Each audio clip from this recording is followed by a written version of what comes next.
پاسی احساسی که بلند منتظری بازم تمرین در فرصت برای برهانی و توی دروازه گل برای استقلال. آرش برهانی هم گل میزنه به بازیکن کرمانی. دروازه مثل کرمان رو راحت میکنه. پاس بر موثر با ارسال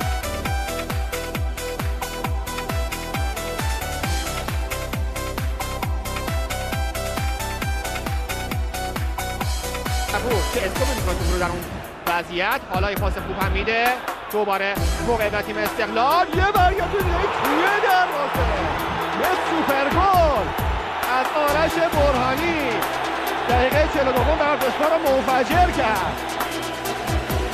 سه یک استقلال. نگاه کنیم بازم جباری بازم از همون سمت حرکت کرد، فرستاد روی دروازه و اینم ضربه آکروباتیک دیدنیه آرش برهانی که حالا تماشاگرها از دیدن صحنه آهسته‌اش مثل صحنه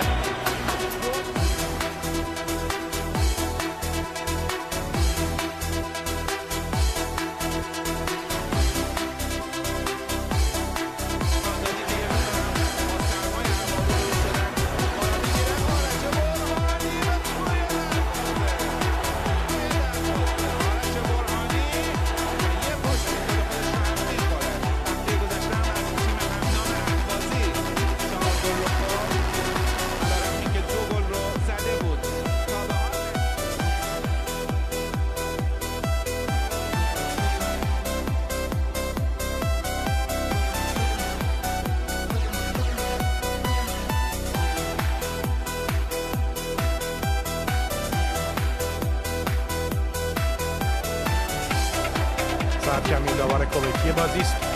حسین نجاتی و اسماعیل صفوری کمک‌ها.